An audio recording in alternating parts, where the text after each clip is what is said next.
Sencillez en la predicación por John Charles Ryle. El contenido de este documento se pronunció originalmente, como conferencia, ante un público clerical, en la Catedral de S. Pablo, en nombre de la Homiletical Society.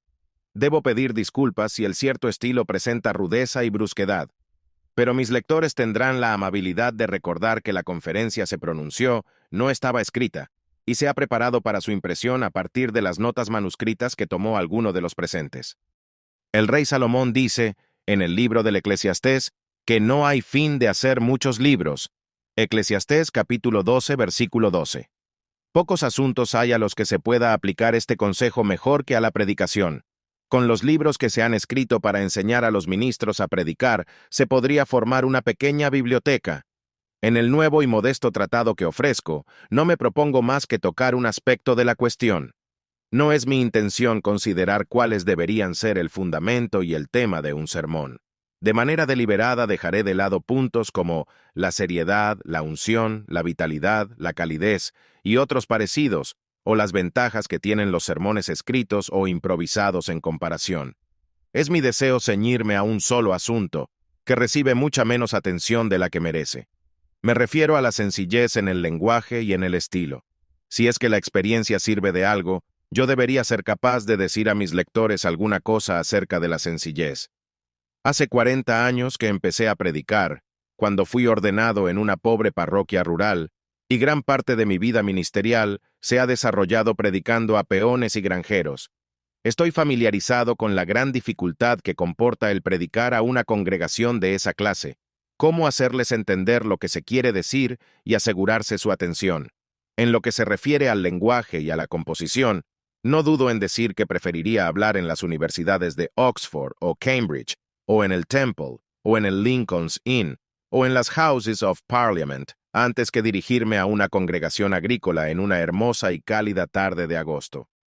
Una vez, oí decir a un peón que disfrutaba del domingo más que de ningún otro día de la semana. Porque en la iglesia, explicaba, puedo sentarme cómodamente, estirar las piernas, no pensar en nada y ponerme a dormir. Puede que algún día a mis jóvenes compañeros de ministerio se les llame a predicar ante congregaciones como las que yo he tenido, y quedaré satisfecho si mi experiencia puede resultarles útil. Antes de entrar en materia, me gustaría desbrozar el camino haciendo 4 observaciones preliminares. En primer lugar, pido a todos mis lectores que recuerden que alcanzar la sencillez en la predicación es de máxima importancia para todos aquellos que deseen ser de utilidad para las almas.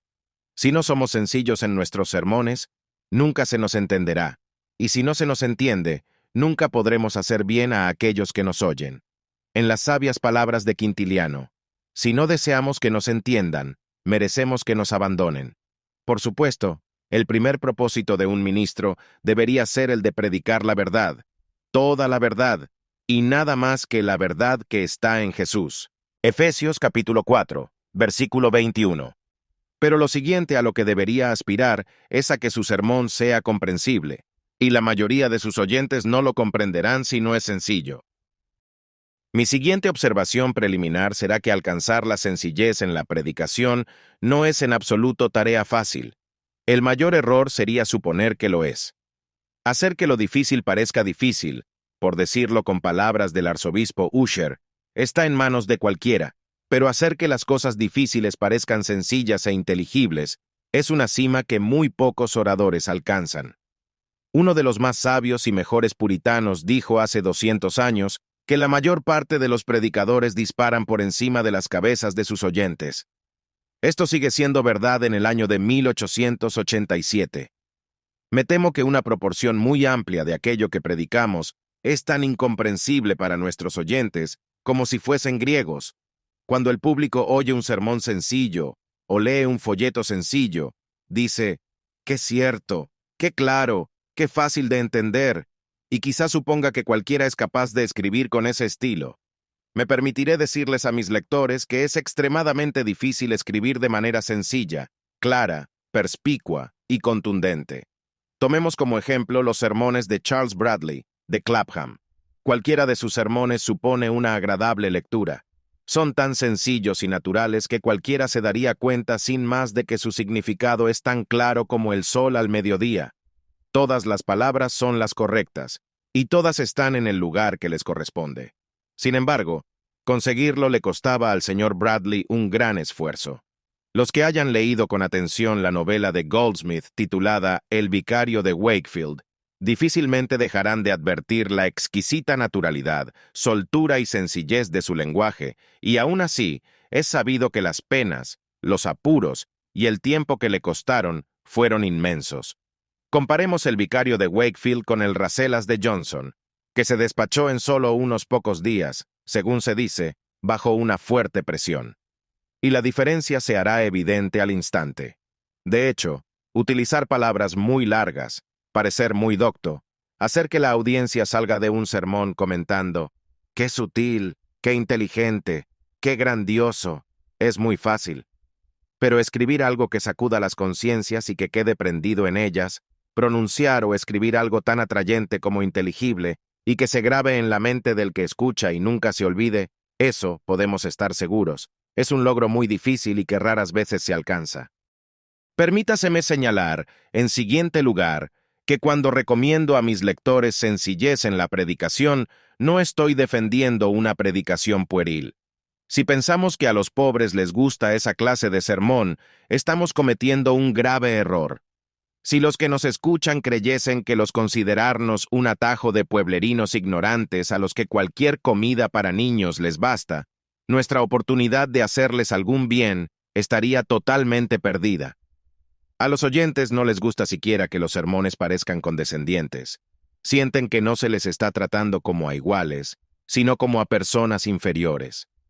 A la naturaleza humana, esto le desagrada siempre. Enseguida nos darán la espalda, cerrarán los oídos, se ofenderán, y entonces será como predicar al viento. Por último, permítaseme añadir que lo que se necesita no es una predicación burda o vulgar. Es más que posible resultar sencillo sin dejar de hablar como un caballero y con los modales de una persona cortés y refinada. Es un completo error imaginar que las personas incultas y analfabetas están más dispuestas a escuchar a una persona analfabeta que se dirija a ellos de manera inculta. Suponer que un evangelista lego o un lector de las Escrituras, sin conocimientos de latín ni de griego y familiarizado únicamente con la Biblia, es preferible a una figura de Oxford o a una lumbrera de Cambridge, si es que tal figura y tal lumbrera son capaces de predicar, es un completo error. Por norma, el público solo tolera la vulgaridad y la rudeza cuando no puede conseguir otra cosa. Después de haber hecho estas observaciones preliminares para allanar el camino, me dispongo a ofrecer a mis lectores 5 breves indicaciones con respecto a lo que considero el mejor método para alcanzar la sencillez en la predicación. Punto 1. Mi primer consejo es el siguiente. Si quieres llegar a predicar de manera sencilla, debes preocuparte por tener un punto de vista claro del asunto acerca del que vas a predicar. Te pido que prestes especial atención a esta recomendación. De los 5 consejos que estoy a punto de dar, este es el más importante. Asegúrate, pues, cuando hayas elegido el texto, de haberlo entendido y de que te haya quedado claro, de que sabes exactamente qué es lo que quieres demostrar, lo que quieres enseñar, lo que quieres dejar claro y lo que quieres que permanezca en la mente de quienes te escuchen. Si tú mismo partes de la bruma, debes contar con que dejarás a los demás en las tinieblas. Cicerón, uno de los más grandes oradores de la antigüedad, dijo hace mucho tiempo: «Nadie puede hablar con claridad y elocuencia de aquello que no comprende», y estoy convencido de que no se equivocaba. El arzobispo Whately, perspicaz observador de la naturaleza humana, dijo muy acertadamente que había una gran cantidad de oradores que no apuntaban hacia ningún sitio y no alcanzaban ninguna diana. Como hombres que desembarcan en una isla desconocida y emprenden un viaje de exploración, parten en ignorancia y siguen avanzando en ignorancia durante toda la jornada. Les pido en particular a los ministros jóvenes que tengan en cuenta este primer consejo. Vuelvo a recalcarlo. Asegúrate de que comprendes claramente la materia. Nunca elijas un texto del que no sepas con claridad lo que quiere decir. Cuidado con elegir pasajes oscuros, como los que se pueden encontrar en profecías importantes que no se han cumplido aún. Si un hombre predica siempre a su congregación habitual acerca de los sellos y las copas y las trompetas de Apocalipsis, acerca del templo de Ezequiel, o acerca de la predestinación, el libre albedrío y los eternos propósitos de Dios, no le extrañará a ninguna mente razonable que no consiga alcanzar la sencillez. No quiero decir que asuntos como estos no deban tratarse de vez en cuando, en momentos oportunos y ante un auditorio apropiado. Lo que digo es que se trata de asuntos muy profundos acerca de los que no es raro que cristianos sabios estén en desacuerdo, y es prácticamente imposible hacer de ellos un tema demasiado sencillo. Debemos ver los asuntos que tratemos con toda claridad, si deseamos exponerlos con sencillez, y en la palabra de Dios podemos encontrar centenares de temas sencillos. Por la misma razón, debes tener cuidado al abordar lo que denomino temas fantasiosos y textos extrapolados, y luego tratar de imponerles, a la fuerza, un sentido que el Espíritu Santo nunca tuvo la intención de darles. No existe cuestión necesaria para la salud del alma que no se pueda encontrar expuesta y explicada con toda claridad en las Escrituras. Siendo así, creo que un predicador nunca debería tomar un texto y extraer del mismo, como un dentista que saca una muela, algo que por muy verdadero que sea en sí, difiera del sentido literal de las palabras inspiradas. Puede resultarnos un sermón muy chispeante e ingenioso, y los que lo oigan quizás salgan diciendo, «¡Qué párroco tan inteligente tenemos!». Pero si, al examinarlo, no es posible encontrar el sermón en el texto ni el texto en el sermón, quedarán perplejos y comenzarán a pensar que la Biblia es un libro demasiado profundo e incomprensible. Si pretendes alcanzar la sencillez, ten cuidado de no extrapolar los textos. Y me gustaría explicar lo que quiero decir cuando hablo de textos extrapolados. Recuerdo haber oído hablar de un ministro de una ciudad del norte que era famoso por predicar siguiendo ese estilo. En una ocasión leyó el texto: «El pobre escoge, para ofrecerle, madera que no se apolille. Se busca un maestro sabio que le haga una imagen de talla que no se mueva». Isaías capítulo 40, versículo 20. «Aquí», dijo él, «tenemos al hombre pobre e incompleto por naturaleza. No tiene nada que ofrecer para redimir su alma. ¿Y qué es lo que debería hacer? Debería elegir un madero que no se apolille, quizá la cruz de nuestro Señor Jesucristo». En otra ocasión, en que deseaba predicar acerca de la doctrina del pecado que mora en nuestro interior, eligió un texto de la historia de José y sus hermanos, del que entresacó las palabras. Entonces, les preguntó José cómo estaban y dijo: «¿Vuestro padre, el anciano que dijisteis, lo pasa bien? ¿Vive todavía?». Génesis capítulo 43, versículo 27. A partir de esta última pregunta, inventó ingeniosamente un discurso acerca de la corrupción natural que sigue habiendo en el creyente, una gran verdad, sin duda, pero que ciertamente no es la que se transmite en el pasaje. Espero que ejemplos como estos supongan una advertencia para los más jóvenes de mis hermanos. Si quieres predicar acerca de la corrupción que mora en el interior de la naturaleza humana, o acerca de Cristo crucificado, no hay necesidad de buscar textos tan retorcidos como los que he mencionado. Si quieres resultar sencillo, asegúrate de buscar textos claros. Además, si deseas comprender a fondo los temas que abordes y lograr así establecer el fundamento de la sencillez, no te avergüences de dividir tus sermones y de indicar dichas divisiones. No es preciso que diga que esta es una cuestión muy controvertida. El miedo enfermizo al «en primer lugar», «en segundo», «en tercero» está muy extendido. La moda de ahora se opone con fuerza a esa clase de divisiones, y debo confesar con toda franqueza que un sermón con ritmo y sin divisiones es mucho mejor que un sermón dividido de una manera tonta, estúpida e ilógica. Que cada uno obre en conciencia. El que sea capaz de hacer sermones que sacudan las conciencias y se graben en ellas sin hacer divisiones, que siga adelante y que persevere en ello, no faltaría más. Pero que no menosprecie al prójimo que necesita establecer divisiones. Lo que quiero decir es que, si queremos ser sencillos, debe haber tanto orden en un sermón como el que hay en un ejército. ¿Qué general en sus cabales mezclaría la artillería, la infantería y la caballería en una masa indistinta el día de la batalla? ¿Qué anfitrión de una cena o un banquete soñaría con poner sobre la mesa todas las viandas a la vez? La sopa, el pescado, los entrantes, los asados, las ensaladas, la caza, los dulces, el postre, en un solo plato enorme. Nadie diría de un anfitrión semejante que ha servido bien la cena. Pues eso mismo aplico yo a los sermones. Debemos conseguir que haya orden a toda costa, tanto si recurrirnos al en primer lugar, en segundo, en tercero, como si no. Orden, tanto si las divisiones son explícitas como si están ocultas. Un orden tan cuidadosamente dispuesto que todos los temas y las ideas se sigan unos a otros con hermosa regularidad, como los regimientos que marchan ante la reina de Inglaterra el día que les pasa revista en el parque de Windsor.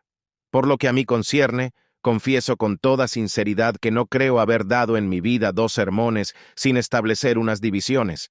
Me parece de la máxima importancia que mi audiencia entienda, recuerde y se quede con lo que he dicho, y estoy seguro de que las divisiones me ayudan a conseguirlo. Es más, considero que sirven como ganchos, clavos y estanterías en la mente. Si uno estudia los sermones de los hombres que han sido y son buenos predicadores, siempre encontrará orden, y muchas veces divisiones, en sus sermones. No me avergüenza decir que leo a menudo los sermones del señor Spurgeon. Me gusta reunir consejos relativos a la predicación extraídos de diversas fuentes. David no preguntó acerca de la espada de Goliat. ¿Quién la hizo? ¿Quién la pulió? ¿Qué herrero la forjó? Dijo, ninguna como ella. 1 Samuel 21, versículo 9. Pues una vez la había empleado para decapitar a su dueño. El señor Spurgeon es un predicador de lo más competente, y eso lo prueba el hecho de que su enorme congregación se mantiene unida. Deberíamos examinar y analizar siempre los sermones que unen a las personas.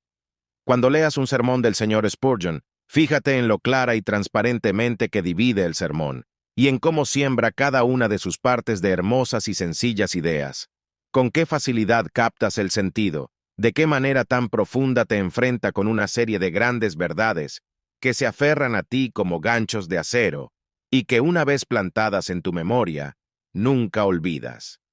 Lo primero, pues, en lo que debemos fijarnos si queremos predicar con sencillez, es en si entendemos con claridad el tema elegido, y si queremos saber si lo hemos entendido, debemos tratar de dividirlo y organizarlo. Por mi parte, lo que puedo decir es que he procedido así durante toda mi vida ministerial.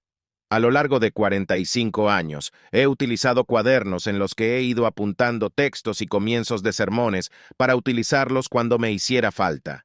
En cuanto tomo un texto y sé cómo abordarlo, lo apunto y tomo notas relativas al mismo. Si no sé cómo abordarlo, no puedo predicar acerca de él, pues sé que no podré resultar sencillo. Y si no puedo resultar sencillo, sé que haré mejor en no predicar en absoluto. Punto 2. El segundo consejo que daré es el siguiente. En la medida de lo posible, trata de utilizar palabras sencillas en todos tus sermones. Sin embargo, debo extenderme en esto que digo. Cuando hablo de palabras sencillas, no me refiero a palabras de pocas sílabas o a palabras de origen vulgar.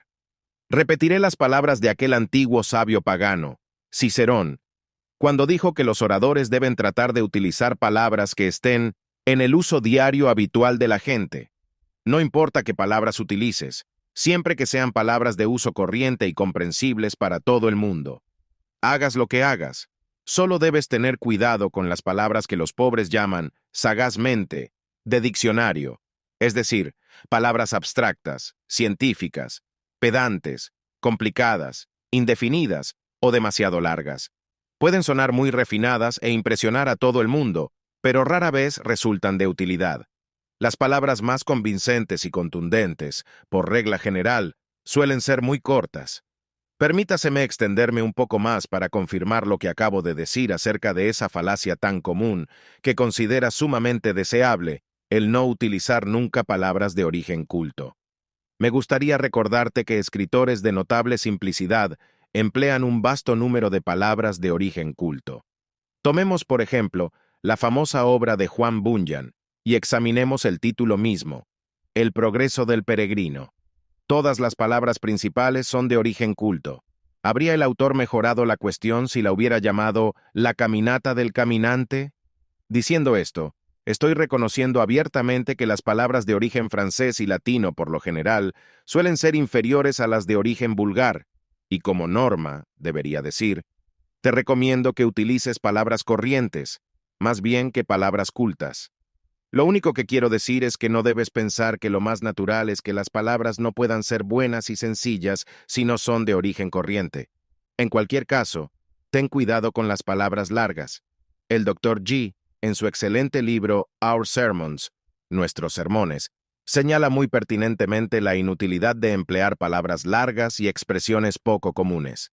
Recomienda, por ejemplo, habla de la felicidad antes que de la dicha, di todopoderoso en lugar de omnímodo, reducción en lugar de deflación, prohibido en lugar de vedado, odioso en lugar de execrable, aparente en lugar de ilusorio, último en lugar de postrero. Todos necesitamos que se nos ate corto en cuanto a esto. Está muy bien utilizar palabras rimbombantes en Oxford y en Cambridge ante un auditorio amante de lo clásico y al predicar para congregaciones cultas. Pero por eso, cuando prediques para congregaciones normales, cuanto antes te deshagas de ese tipo de lenguaje, mejor. Una cosa es siempre cierta, y es que sin palabras sencillas nunca alcanzarás la sencillez a la hora de predicar. Punto 3. El tercer consejo que me gustaría ofrecerte, si es que deseas llegar a predicar de manera sencilla, es el siguiente. Procura cultivar un estilo sencillo en la redacción. Tratar de poner un ejemplo para indicarte a qué me refiero. Si nos fijamos en los sermones de aquel gran hombre maravilloso que fue el Dr. Chambers, nos percataremos de inmediato del gran número de líneas que se suceden sin un punto y aparte. No puedo evitar percibir esto como un gran error. Si pretendes alcanzar un estilo de redacción sencillo, ojo con escribir demasiadas líneas antes de poner un punto que permita tomarse un respiro a aquellos a quienes te diriges. Ten cuidado con los dos puntos y el punto y coma. Haz uso de las comas y de los puntos, y procura escribir como si fueras asmático o te quedases pronto sin aliento. No escribas ni pronuncies frases o párrafos muy largos. Haz frecuentes pausas y vuelve a empezar. Cuanto más a menudo lo hagas, más cerca estarás de alcanzar un estilo sencillo de redacción. Las frases interminables, plagadas de dos puntos, de puntos y comas, de paréntesis, y los párrafos de 2 o 3 páginas de longitud, están completamente reñidos con la sencillez. Debemos grabarnos en la mente que los predicadores se dirigen a oyentes, no a lectores, y que aquello que se lee con agilidad puede que la pierda al pronunciarse. Un lector siempre puede volver atrás unas pocas líneas y refrescarse la memoria, pero el oyente lo oye una vez, y si pierde el hilo del sermón en una frase larga y enrevesada, es muy probable que no lo vuelva a recuperar. Por otro lado, la sencillez en tu estilo de redacción depende mucho del uso apropiado de los proverbios y de los epigramas. Esto es de gran importancia. Aquí, creo, reside el valor de gran parte de lo que encontrarnos en el comentario de Matthew Henry y en las Contemplations, Contemplaciones del Obispo Hall. Hay dichos muy buenos de este tipo en un libro menos conocido de lo que debería, que se llama Papers on Preaching by a Wykehamist, escritos acerca de la predicación de pluma de un estudiante de Winchester College. Aquí van unos pocos ejemplos de a qué me refiero. Lo que tejemos en el tiempo lo vestimos en la eternidad. El infierno está empedrado de buenas intenciones. El abandono de un pecado es el más claro síntoma de que el pecado ha sido perdonado. Importa poco cómo morirnos, pero importa mucho cómo vivimos. Respeta a la persona, pero rebélate contra su pecado. Rápido se limpia la calle si todo el mundo barre delante de su puerta. La mentira se cuelga de la espalda de la deuda. Es difícil que una bolsa vacía se mantenga en pie. Quien empieza por rezar acabará por alabar. No es oro todo lo que reluce. En la religión, como en los negocios, no hay ganancia sin dolor. En la Biblia hay llanuras por donde puede caminar la oveja y profundidades en donde un elefante debe nadar. Se salvó a un ladrón en la cruz, porque nadie debe desesperar, y solo a uno, porque nadie debe darlo por sentado. Los proverbios, epigramas y dichos antitéticos de esta clase otorgan una extraordinaria fuerza y claridad a los sermones. No escatimes esfuerzos en hacer acopio de ellos en tu mente. Utilízalos con sensatez, especialmente para culminar los párrafos, y te serán de gran ayuda para cultivar un estilo sencillo de redacción. Pero cuídate siempre de las frases largas, enrevesadas y complicadas. Punto 4. El cuarto consejo que doy es el siguiente. Si tu deseo es predicar con sencillez, utiliza un estilo directo. ¿A qué me refiero con eso? Me refiero a la práctica y la costumbre de decir yo y tú. Cuando un hombre asume ese estilo para predicar, No es raro que lo acusen de engreimiento y de egotismo, con el resultado de que muchos pastores no son nunca directos y consideran que decir nosotros es muy humilde y modesto y apropiado. Pero yo recuerdo que el buen obispo Villiers decía que nosotros era una palabra que debían utilizar los reyes y las organizaciones, y solo ellos, pero que los párrocos debían siempre hablar de yo y tú. No puedo estar más de acuerdo con esa apreciación. Tengo que confesar que nunca he entendido qué quiere decir el famoso nosotros del púlpito. El pastor que no deja de repetir nosotros durante todo el sermón, ¿se refiere con ello a sí mismo y al obispo, a sí mismo y a la iglesia, a sí mismo y a la congregación, a sí mismo y a los padres de la iglesia, a sí mismo y a los reformadores, a sí mismo y a todos los hombres sabios del mundo? ¿O al fin y al cabo se refiere solamente a sí mismo, a fulanito o menganito?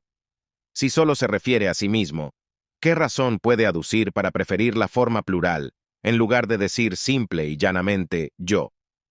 Cuando visita a los miembros de su parroquia, o se sienta junto a la cama de un enfermo, o catequiza en la escuela, o pide pan en la panadería, o carne en la carnicería, no dice nosotros, sino yo.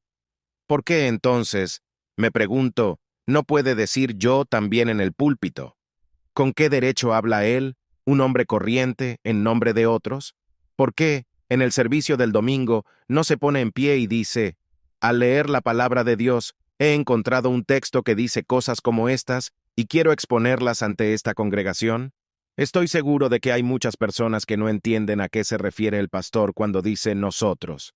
La expresión tiene para ellos algo de brumoso. Si dices, yo, vuestro pastor, yo, vuestro párroco, yo, el coadjutor de la parroquia, vengo a hablarte de algo que concierne a tu alma, algo en lo que deberías creer, algo que deberías hacer, todos y cada uno te entenderían sin problemas. Pero si empiezas a utilizar un vago plural acerca de lo que deberíamos hacer nosotros, muchos de los oyentes no sabrán a dónde quieres llegar, ni si te estás dirigiendo a ti mismo o a ellos. Ruego a mis hermanos más jóvenes que no descuiden este asunto. Hay que tratar de ser lo más directo que se pueda, y que no te importe lo que digan de ti. En este aspecto no se debe imitar a Chalmers, ni a Melville, ni a otras celebridades del púlpito. Nunca digas nosotros cuando quieras decir yo. Cuanto más practiques el hábito de hablar con claridad a tu audiencia, en primera persona del singular, igual que hacía el obispo Latimer, más sencillo será tu sermón, y más fácil de entender. La gran virtud de los sermones de Latimer es lo directos que son. Lamentablemente, se transcribieron tan mal que ahora apenas podemos apreciarlos. Punto 5. El quinto y último consejo que quiero ofrecer es el siguiente. Si quieres alcanzar la sencillez al predicar, debes emplear multitud de anécdotas y ejemplos. Los ejemplos son como ventanas a través de las que entra la luz que ilumina el tema. Acerca de este particular se podrían decir muchas cosas, pero los límites de este pequeño tratado me obligan a solo rozarlo. Apenas necesito recordarte el ejemplo del que habló como jamás hombre alguno ha hablado. Juan 7:46, nuestro Señor y Salvador Jesucristo. Estudia los evangelios con atención y te darás cuenta de la riqueza de ejemplos que suelen contener los sermones. Cuán frecuentemente encontrarás una figura detrás de otra, parábola tras parábola, en sus exposiciones. Se diría que de todo lo que se presentaba ante sus ojos era capaz de extraer lecciones. Los pájaros del cielo, los peces del mar, las ovejas, las cabras, los campos de cereal, las viñas, los labradores, los campesinos, los pescadores, los pastores, los vendimiadores, las mujeres que preparaban la comida, las flores, la hierba, el banquete de boda, el sepulcro. Todas estas cosas utilizó el Señor como vehículo para transmitir pensamientos a las mentes de los que le escuchaban. ¿Qué son esas parábolas como la del hijo pródigo, la del buen samaritano, la de las 10 vírgenes, la del rey que quería casar a su hijo, la del rico y Lázaro, la de los vendimiadores y otras? ¿Qué son sino conmovedoras historias que relataba nuestro Señor para transmitir alguna gran verdad a la mente de los que le escuchan? Trata de caminar en sus pisadas y sigue su ejemplo. Si haces un alto en el sermón para decir, ahora voy a contar una historia, estoy seguro de que todos, salvo los que estén dormidos, aguzarán el oído y prestarán atención. A las personas les gustan los símiles, los ejemplos y las historias bien contadas, y les prestarán atención aun cuando no estén dispuestas a prestársela a otra cosa. Y son innumerables las fuentes que nos surten de ejemplos. Búscalos en el libro de la naturaleza que te rodea, búscalos en el cielo sobre tu cabeza, en el suelo bajo tus pies. Búscalos en la historia, búscalos en todas las ramas de la ciencia, en la geología, la botánica, la química, la astronomía.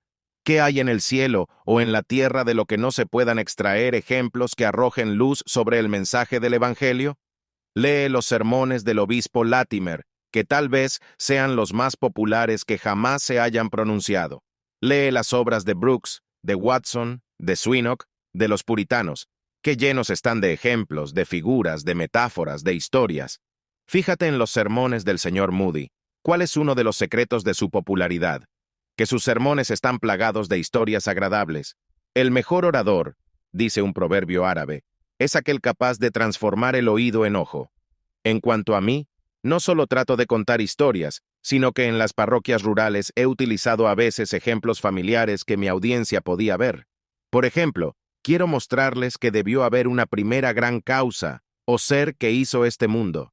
A veces me he quitado el reloj y he dicho, mira este reloj, qué bien hecho está. ¿Alguien puede creer por un momento que todas las tuercas, todas las ruedas, todos los engranajes de este reloj se han reunido por casualidad? ¿No se diría que en su origen tuvo que haber un relojero? Y si es así, hay que deducir con toda certidumbre que hubo un hacedor del mundo, cuya obra vemos grabada en la superficie de cada uno de los gloriosos planetas que hacen su giro anual con toda precisión. Fíjate en el mundo en el que vives, y en las cosas maravillosas que están en él. ¿Dirías que no hay un Dios, que la creación es efecto del azar? También en alguna ocasión he sacado un manojo de llaves y las he agitado. Toda la congregación, al oír el tintineo, alza la mirada. Y entonces digo, ¿tendríamos necesidad de llaves si todos los hombres fueran honrados y perfectos? ¿Qué muestra este manojo de llaves? Bien, muestra que el corazón del hombre es lo más falso que existe y que es malvado sin remisión. La utilización del ejemplo, no me cabe duda alguna, es una de las mejores recetas para componer un sermón sencillo, claro, franco y fácilmente comprensible. Búscalos activamente. Siempre que puedas, recopila posibles ejemplos allí donde vayas. Mantén los ojos abiertos y utilízalos con acierto. Feliz el predicador que tiene vista para las similitudes y una buena memoria en la que almacenar historias y ejemplos bien elegidos. Si de verdad es un hombre de Dios, y si sabe cómo ofrecer un buen sermón, nunca predicará para muros desnudos ni para bancos vacíos. Pero debo añadir unas palabras de advertencia. Hay una forma apropiada de relatar historias. Si un hombre no es capaz de contar historias con naturalidad, hará mejor en no contarlas en absoluto. La utilización del ejemplo, y permítaseme que insista a pesar de todo lo que he dicho en su defensa, puede llevarse demasiado lejos. Recuerdo un caso, el del gran predicador galés Christmas Evans, que ejemplifica perfectamente lo que quiero decir. Circula una copia de un sermón suyo en el que habla del maravilloso milagro que tuvo lugar en Gadara, cuando los demonios tomaron posesión de los cerdos, y toda la piara echó a correr precipitándose en el mar. Lo describe con tal minuciosidad que en rigor acaba resultando ridículo, y ello debido a las palabras que pone en boca de los pastores que le cuentan a su amo la pérdida que han sufrido. «Oh Señor», dice uno, «todos los cerdos han desaparecido». «Pero», replica el amo, «¿a dónde han ido? Se han precipitado en el mar. ¿Pero quién los ha conducido al mar? Oh Señor, aquel hombre portentoso. ¿Y qué clase de hombre era? ¿Qué hizo? Bueno, Señor, llegó y dijo unas palabras muy extrañas, y de repente toda la piara echó a correr pendiente abajo y se precipitó en el mar». «¿Cómo? ¿También el macho grande negro y todo?» «Sí, Señor, el macho grande y negro también se ha despeñado. Justo cuando nos dimos la vuelta vimos el extremo de su rabo desaparecer tras la colina». Esto es un poco excesivo. Y también los admirables sermones del Dr. Guthrie están a veces tan sobrecargados de ejemplos que parecen bizcochos hechos con muchísimas pasas y casi sin harina. Introduce colorido y figuras en abundancia en tus sermones a toda costa. No dudes en tomar dulzura y luz de toda clase de fuentes y de criaturas, de los cielos y la tierra, de la historia, de la ciencia. Pero para todo hay un límite. Debes tener cuidado con la manera como utilizas el colorido, No vaya a ser que causes más daño que beneficio. El color no se aplica a espátula, sino con un pincel. Si mantienes estas precauciones, encontrarás en el colorido un fuerte aliado para alcanzar la sencillez y la claridad en la predicación. Y ahora grábate en la mente que mis 5 consejos son los siguientes. Primero, si aspiras a predicar con sencillez, debes tener un conocimiento claro de lo que vas a predicar. Segundo, si aspiras a predicar con sencillez, debes utilizar palabras sencillas. Tercero, si aspiras a predicar con sencillez, debes tratar de adquirir un estilo de redacción sencillo, de frases cortas, y utilizar los 2 puntos y el punto y coma tan pocas veces como te sea posible. Cuarto, si aspiras a predicar con sencillez, intenta ser directo. Finalmente, si aspiras a predicar con sencillez, utiliza abundantes ejemplos y anécdotas. Permítaseme añadir a todo esto unas breves palabras de aplicación práctica. No alcanzarás la sencillez en la predicación si no es a costa de muchos esfuerzos y desvelos, y lo recalco, esfuerzos y desvelos. Cuando a Turner, el gran pintor, le preguntaron cómo era capaz de mezclar tan bien los colores y cómo conseguía diferenciarlos tanto de los demás artistas, respondió, ¿mezclarlos? ¿Mezclarlos? ¿Mezclarlos? Pues bien, con el cerebro, señor. Estoy convencido de que, para predicar, poco se puede hacer si no es por medio de esfuerzos y desvelos. He oído que un clérigo joven y negligente dijo una vez a Richard Cecil, «Creo que necesito más fe». «No», respondió el anciano sabio. «Lo que necesitas son más obras. Necesitas más esfuerzos. No debes pensar que Dios va a hacer el trabajo por ti, aunque sí esté dispuesto a hacerlo a través de ti». Insto a mis hermanos más jóvenes a que recuerden esto. Les ruego que se tomen su tiempo en la composición de los sermones, que se esfuercen y que ejerciten el cerebro mediante la lectura. Solo tienes que preocuparte de que lo que lees sea útil. No te recomendaría que leyeses a los padres de la iglesia para mejorar tus sermones. A su manera, resultan útiles, pero hay muchas cosas más útiles en los escritores modernos, si sabes elegirlos. Lee a buenos modelos, familiarízate con buenos patrones de la predicación sencilla. Como mejor modelo, toma la Biblia. Si hablas en el lenguaje en el que está escrita, estarás hablando bien. Lee la obra inmortal de Juan Bunyan, El progreso del peregrino. Léela una y otra vez si deseas alcanzar la sencillez al predicar. No desprecies a los puritanos. No hay duda de que algunos son ásperos. Goodwin y Owen son muy ásperos, si bien constituyen una excelente artillería en su puesto. Lee libros como los de Baxter, y Trail, y Flavel, y Charnock, y Hall, y Henry. A mi entender, son modelos del mejor lenguaje sencillo que se hablaba en los viejos tiempos. Recuerda, sin embargo, que el lenguaje se altera a lo largo de los años y que su estilo es diferente del nuestro. Léelos y compáralos con las mejores muestras actuales que puedas encontrar. Debes estudiar referencias de diversas clases y estudiarlas con atención si aspiras a alcanzar un estilo sencillo al predicar. Por otro lado, no dejes de hablar con los pobres y visitar a tu Grey de casa en casa. Siéntate con ellos junto al fuego para intercambiar pensamientos sobre cualquier cuestión. Averigua cómo piensan y cómo se expresan, si quieres que entiendan tus sermones. De esa manera aprenderás mucho sin darte cuenta, estarás continuamente atesorando modos de pensar y tendrás más claro lo que debes decir desde el púlpito.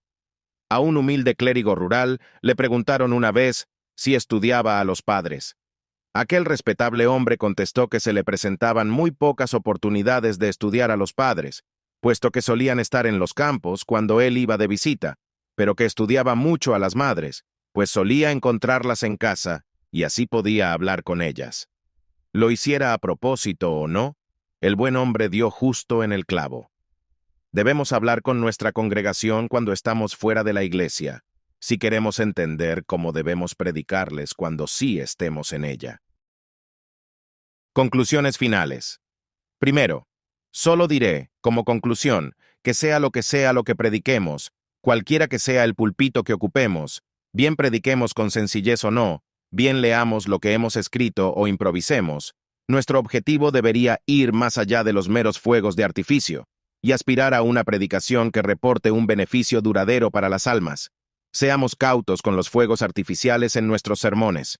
Los sermones bellos, los sermones brillantes, Los sermones inteligentes, los sermones populares, suelen ser sermones que no tienen efecto sobre la congregación y que no acercan a los hombres a Jesucristo.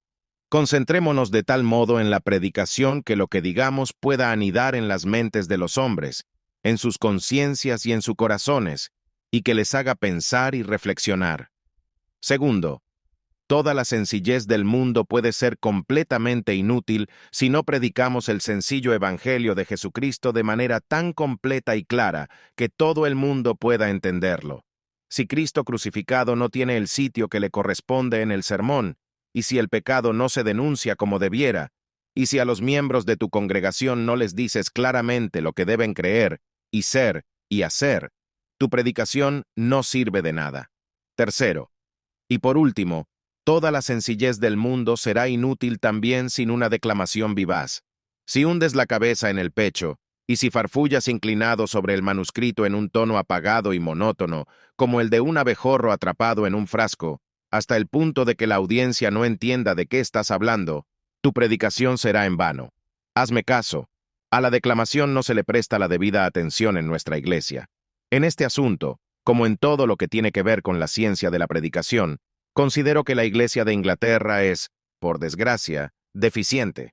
Es cierto que yo comencé a predicar en solitario en el New Forest, en el sur de Inglaterra, y nadie me dijo nunca lo que estaba bien y lo que estaba mal en un púlpito. El resultado fue que el primer año de mi predicación consistió en una serie de experimentos. No nos ayudaban con respecto a esas cosas en Oxford ni en Cambridge. La total carencia de una formación adecuada para el púlpito es una gran mácula y un tremendo defecto dentro del sistema de la Iglesia de Inglaterra. Cuarto, sobre todo, no olvidemos nunca que toda la sencillez del mundo es inútil sin la oración para que Dios derrame su Espíritu Santo y nos conceda su bendición, y sin una vida que se corresponda en cierta medida con aquello que predicamos. Mostremos un ferviente anhelo por las almas de los hombres, mientras perseguimos la sencillez al predicar el Evangelio de Jesucristo, y nunca olvidemos acompañar nuestros sermones con una vida santa y una oración ferviente.